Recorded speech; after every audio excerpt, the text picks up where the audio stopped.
প্ৰথমতে সংবাদ মাধ্যমত আপোনালোকক আমাৰ পূজা পৰিচালনা সমিতিৰ তৰফৰ পৰা আন্তৰিক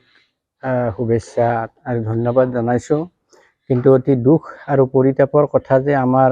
নাৰপাৰা শ্ৰী শ্ৰী সাৰ্বজনীন দুৰ্গা পূজা এইবাৰ 32 সংখ্যক আছিলে আৰু ইয়াৰ যিটো প্ৰস্তুতি, এই প্ৰস্তুতিটো যোৱা 19 তাৰিখলৈ আমাৰ পূৰ্ণোদ্যমে চলি আছিল যদিও 19 তাৰিখে এই যিটো মৰ্মান্তিক খবৰ, সেই খবৰটো পোৱাৰ পিছৰ পৰা আমাৰ কৰ্মী বা আমাৰ যিটো পূজাৰ যিবিলাক মানে পূজা পৰিচালনা সমিতিৰ যিবিলাক ব্যক্তি আছিলে সকলোৱে চব স্থিমিত হৈ যায় আৰু সেই স্থিমিত হোৱাৰ পিছত ৰাইজৰ মাজত যেন মনোৰঞ্জনৰ যিটো উৎসাহ, সেই উৎসাহটো নাইকিয়া হ'ল আৰু উৎসাহটো নাইকিয়া হোৱাৰ পিছত যোৱাকালি আমাৰ পৰিচালনা কমিটি বহি অকল যিটো আধ্যাত্মিক দিশ, সেই আধ্যাত্মিক দিশটোৰ ওপৰত গুৰুত্ব দি আমি আমাৰ যিটো পূজাৰ যিটো কাৰ্যসূচী, সেই কাৰ্যসূচীত এই যিখিনি আমাৰ আধ্যাত্মিক দিশৰ যিখিনি কাৰ্যসূচী সেইখিনি আমি ৰাখি পেলাই আমাৰ মনোৰঞ্জন ধৰ্মী যিবিলাক কাৰ্যসূচী আছিল, সেই কাৰ্যসূচীবিলাক আমি গোটেই আমাৰ ডেকা বুঢ়া বা ইয়াৰ শুভাকাংক্ষী সকলোৱে একমুখে ইয়াক মানে নাকচ কৰে আৰু সেই যিবিলাক আমাৰ সাংস্কৃতিক সন্ধিয়াৰ বা যিবিলাক শিল্পীক আমন্ত্ৰণ কৰা হৈছিল ইতিমধ্যে তেওঁলোকক আমি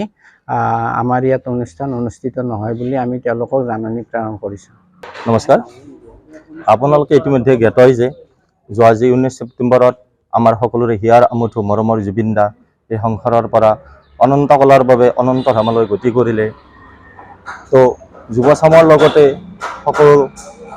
ৰাইজে আজি ব্যথিত হৈ আছো। সেয়েহে আমাৰ যি 32 সংখ্যক সাৰ্বজনীন নাৰপাৰা দুৰ্গা পূজা যিসমূহ সাংস্কৃতিক কাৰ্যসূচী আছিলে সকলো কাৰ্যসূচী আমি বাতিল কৰিছোঁ। যিখিনি আধ্যাত্মিক অনুষ্ঠান থাকিব সেইখিনিয়ে থাকিব, বাকী সকলো সাংস্কৃতিক কাৰ্যসূচী আমাৰ বাতিল কৰা হৈছে। ইতিমধ্যে আমাৰ যি শিল্পীসমূহ আছিল, যি যাত্ৰা পাৰ্টি আছিলে, তেওঁলোকৰ লগত আমি যোগাযোগ কৰি সকলো কাৰ্যসূচী বাতিল কৰিছোঁ। লগতে জুবিনদাৰ যি আদ্যশ্ৰাদ্ধ থাকিব, সেই আদ্যশ্ৰাদ্ধ আমাৰ ইয়াত আমি পূজা পৰিচালনা সমিতিয়ে পাতাৰ প্ৰস্তুতি কৰিছোঁ আৰু 20 ছেপ্টেম্বৰৰ পৰা তেওঁৰ অনুষ্ঠান আজিলৈ আমাৰ অব্যাহত আছে আৰু আদ্যশ্ৰাদ্ধলৈ অব্যাহত থাকিব।